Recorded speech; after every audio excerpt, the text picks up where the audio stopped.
കരഞ്ഞ സീൻ ഉണ്ടായിട്ടുണ്ട് സന്തോഷം കൊണ്ട്. മഞ്ജു വാര്യർ ആദ്യമായിട്ട് എൻ്റെ ഹോട്ടലിൽ വന്നപ്പോൾ എനിക്കുണ്ടായ സന്തോഷം പറഞ്ഞറിയിക്കാൻ പറ്റതായിരുന്നു. കാരണം മഞ്ജുവിൻ്റെ ഓരോ സിനിമ കാണുമ്പോഴും ഞാൻ എനിക്ക് രോമാഞ്ചം തന്നെ ഇതാണ്. എല്ലാവർക്കും ഇഷ്ടപ്പെടുന്ന ഒരു ഡിഷാണ് ചെമ്മീൻ.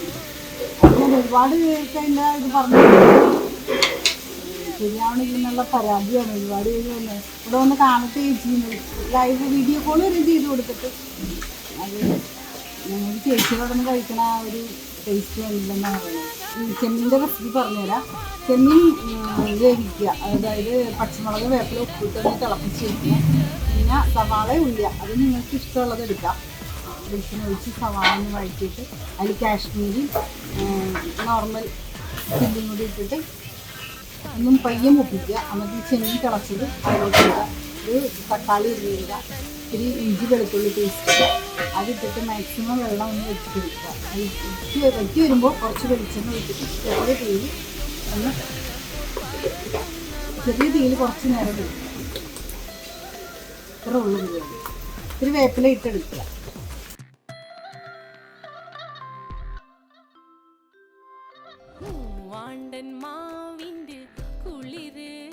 വേനൽ കനലൂട്ടി വിളഞ്ഞൊരു കനകച്ചിപ്പ്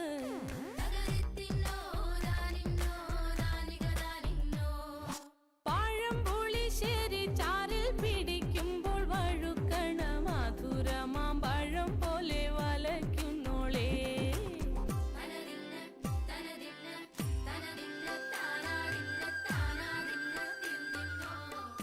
എൻ്റെ പേര് നിജി. ഞാൻ തൃപ്പൂണിത്തുറയുള്ള എരൂർ എന്ന സ്ഥലത്ത് ഒരു ഹോംലി മീൽസ് നടത്തി വരുന്നു. എൻ്റെ ഷോപ്പിൻ്റെ പേരും ഹോംലി മീൽസ് എന്നാണ്. എനിക്ക് വിദ്യാഭ്യാസം കുറവാണ്, 10ാം ക്ലാസ്സേ ഉള്ളൂ. അപ്പോൾ ഞങ്ങളുടെ ലവ് മാരേജ് ആയിരുന്നു. അതിൻ്റെ കുറച്ച് ഇഷ്യൂസൊക്കെ വീട്ടിലൊക്കെ ഉണ്ടായിരുന്നു. അതൊക്കെ കഴിഞ്ഞ് ഞങ്ങൾ ഒറ്റയ്ക്കാണ് താമസം ആരംഭിച്ചത്. അതിനുശേഷം ഭർത്താവിന് വർക്ക്ഷോപ്പാണ് പണി. അപ്പോൾ അതിങ്ങനെ കുറച്ച് വർഷങ്ങൾ കഴിഞ്ഞപ്പോഴത്തേക്കും ഹെൽത്തിന് നല്ല വയ്യാണ്ടൊക്കെ ആയിട്ട് പുള്ളി വീട്ടിൽ കുറച്ച് നാളൊക്കെ ഇരിക്കേണ്ട വന്ന്. അത് കഴിഞ്ഞപ്പോൾ ജീവിതത്തിന് മുന്നോട്ടുള്ള കാര്യങ്ങൾ നടക്കാതെ വന്നപ്പോൾ മനസ്സിൽ ഇങ്ങനൊരു ആകെ അറിയാവുന്ന തൊഴിൽ പാചകമായിരുന്നു. തൊഴിലെന്ന് പറയാൻ പറ്റില്ല, വീട്ടിൽ ചെയ്യണത്. അപ്പോൾ അത് ആർക്കെങ്കിലും 2 പേർക്ക് ഫുഡ് ഉണ്ടാക്കി കൊടുക്കാം എന്നുള്ളൊരാശയം മനസ്സിലിങ്ങനെ തോന്നി. ഞാൻ അടുത്തുള്ളൊരു കടയിൽ ചെന്ന് പറഞ്ഞ്, ഒരു ചായക്കടയിലാണ് കേട്ടോ ചെന്ന് പറഞ്ഞത്, ഒരു 5-6 പേർക്കുള്ള ഫുഡ് ഉണ്ടാക്കി തരാം, ആരെങ്കിലും ഉണ്ടെന്ന് പറയണം എന്ന് പറഞ്ഞു. അതിന് മുന്നേ ഞാനൊരു തൊഴിൽ വീട്ടിൽ തുടങ്ങിയിരുന്നു. ചെറിയൊരു സംരംഭം തുടങ്ങിയിരുന്നു, ഫ്ലോർ മില്ല്. അത് അത്രയ്ക്ക് അങ്ങോട്ട് വിജയിച്ചില്ല. അതിന് ശേഷമാണ്, അതിൻ്റെ ഒപ്പമാണ് ഞാൻ ഇതും തുടങ്ങിയത്. അത് തുടങ്ങി ഞാനൊരു 3 പേർക്കുള്ള ഭക്ഷണമായി അദ്ദേഹം എന്നോടൊന്ന് പറഞ്ഞ്, കടയിലെ ചേട്ടൻ എന്നോടൊന്ന് പറഞ്ഞ്. അത് അന്ന് തന്നെ 6 പേർക്കുള്ള ഭക്ഷണമായി. അങ്ങനെ പയ്യെ അത് ഇപ്പം അതൊരു 300 പേർക്കുള്ള ഭക്ഷണം വരെ എത്തിയിട്ടുണ്ട്.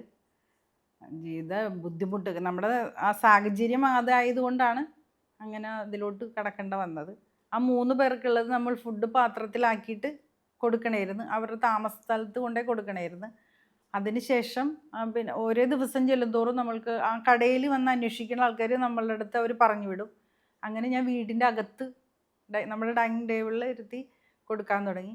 അതും പറ്റാണ്ടായപ്പോൾ വീടിനോട് ചേർന്ന് ഒരു ചെറിയ ഷീറ്റൊക്കെ ഇട്ട് നമ്മൾ ഭക്ഷണം കൊടുത്തു തുടങ്ങി. അങ്ങനെയാണ് ഇപ്പോൾ കുറച്ചും കൂടി വിപുലീകരിച്ച് നമ്മുടെ വീട്ടിൽ തന്നെ വീടിൻ്റെ മുകളിൽ നമ്മൾ അത് ഫുഡിൻ്റെ ഇത് റെഡിയാക്കിയത്.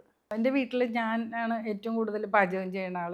ചെറുപ്പത്തിൽ എൻ്റെ അച്ഛൻ്റെ അമ്മ ഷാപ്പിൽ ജോലിക്കാരത്തിയായിരുന്നു. അപ്പോൾ ചെറുപ്പത്തിലേ പഠിക്കാൻ പഠിച്ചായിരുന്നു.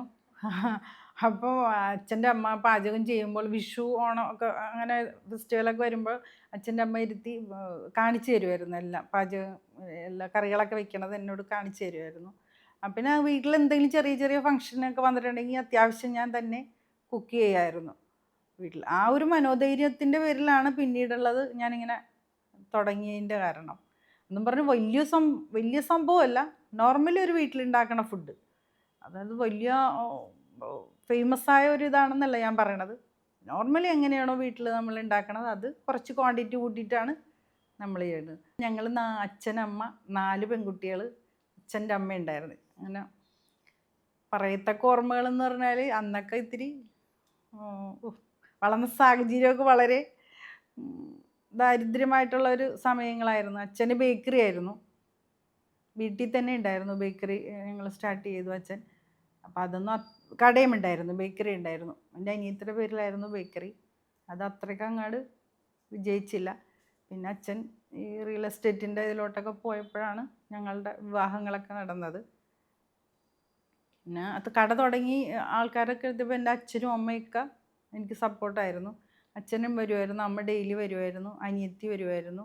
പിന്നെ നമ്മൾ ഓരോ സാധനങ്ങൾ വാങ്ങിച്ചത് ഓരോരുത്തർ നമുക്ക് പണിത് തന്നതാണ്. അത് വാങ്ങിക്കാനുള്ള ഒരു സാമ്പത്തിക ശേഷിയൊന്നും നമുക്ക് ഉണ്ടായിരുന്നില്ല. ഫാൻ ഒരാൾ തന്നു, മേശ ഹസ്ബൻഡിൻ്റെ ചേട്ടൻ തന്നു, ഫാൻ എൻ്റെ വീട്ടിൽ നിന്ന് അച്ഛൻ തന്നു. അങ്ങനെ ഓരോ പാത്രങ്ങളാണെങ്കിലും നമ്മളെല്ലാം സെക്കൻഡ് ഹാൻഡ് എടുത്തിട്ടാണ് നമ്മളൊന്നും തുടങ്ങിയത്. പിന്നെ തുടങ്ങിയപ്പം നമ്മൾക്ക് മൂലധനമായിട്ടുണ്ടായ 125 രൂപ മുതൽ മുടക്കിയിട്ടാണ് നമ്മളിത് ആരംഭിച്ചത്. അതായത് 5 പേർക്ക് 6 പേർക്കുള്ള ഫുഡാണല്ലോ നമുക്ക് കൊടുത്തു തുടങ്ങിയത്. ഇന്നും നമ്മൾ ഒരുപാട് ലക്ഷങ്ങൾ അതിൽ മുടക്കി. ഈ അടുത്ത കാലത്താണ് അതിൽ കുറച്ചും കൂടി പൈസ ചിലവാക്കി നമ്മളതൊക്കെ നടത്തിയേക്കണത്. ഒരുപാട് ലക്ഷങ്ങൾ മുടക്കിയിട്ട് അത് ചെയ്തിട്ടില്ല. താമസിക്കാനുള്ള ഒരു സൗകര്യത്തോടു കൂടിയാണ് ആ വീട് അങ്ങനെ ഇട്ടത്. അത് വാർക്കുകയുമല്ല കേട്ടോ, ഇരുമ്പിൻ്റെ ഇതിൽ ഷീറ്റ് ഇട്ടിട്ടാണ് എടുത്തേക്കണത്.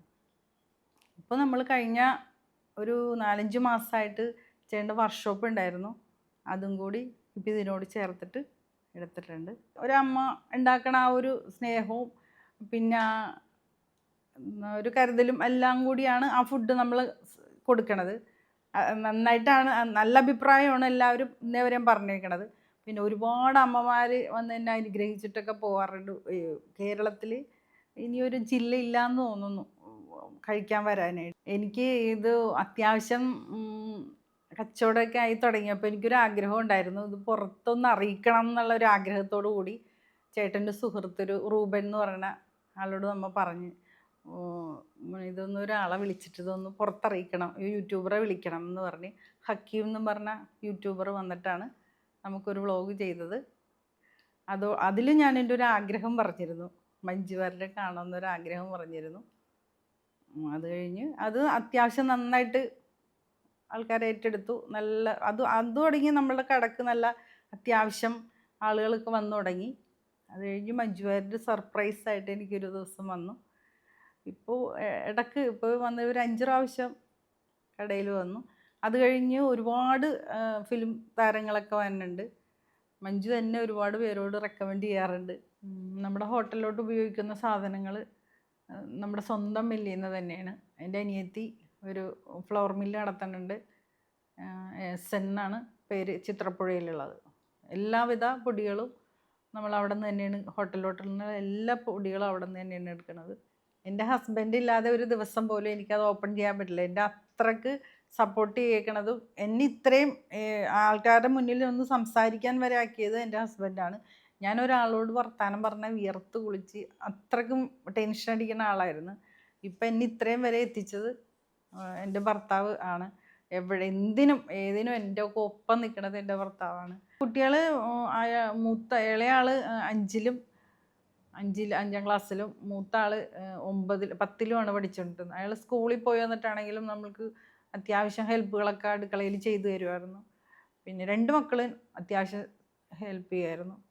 ആദ്യം ഉണ്ടായിരുന്നത് അടുത്തുള്ളൊരു കുട്ടീനെയാണ് നമ്മൾ ഹെൽപ്പിനായിട്ട് നിർത്തിയിരുന്നത്.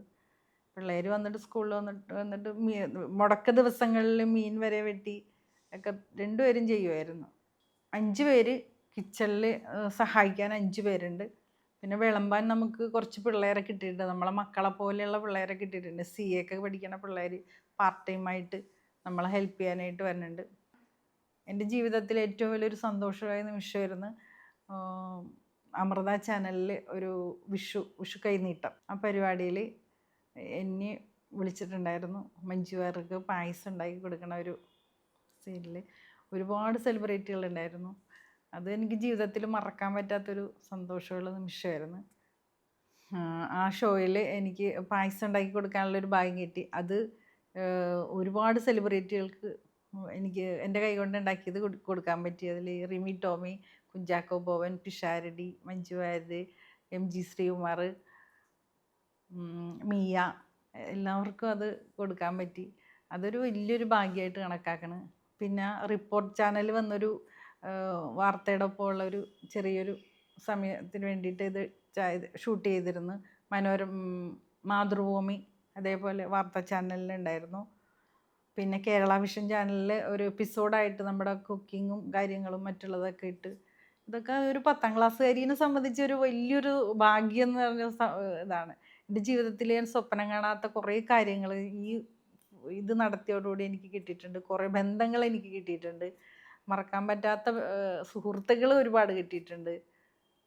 എവിടെ ചെന്ന ഏത് സ്ഥലത്ത് ചെന്നാലും എനിക്ക് ആ പിള്ളേരുണ്ട്.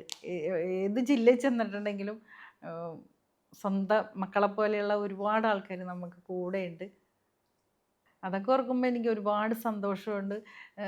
കരഞ്ഞ സീൻ ഉണ്ടായിട്ടുണ്ട് സന്തോഷം കൊണ്ട്. മഞ്ജു വാര്യർ ആദ്യമായിട്ട് എൻ്റെ ഹോട്ടലിൽ വന്നപ്പോൾ എനിക്കുണ്ടായ സന്തോഷം പറഞ്ഞറിയിക്കാൻ പറ്റതായിരുന്നു. കാരണം മഞ്ജുവിൻ്റെ ഓരോ സിനിമ കാണുമ്പോഴും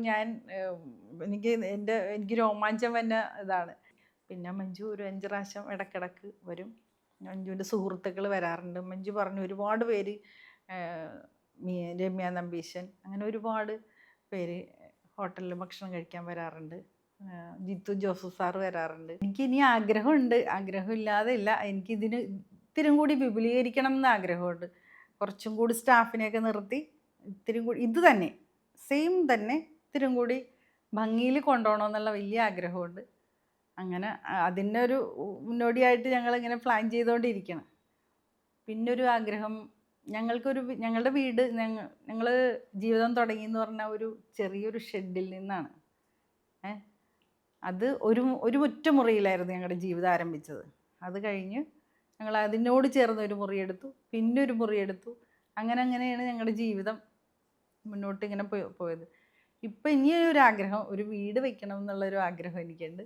അതിനുള്ള തുടക്കം നമ്മളിപ്പോൾ ചെയ്തു തുടങ്ങി.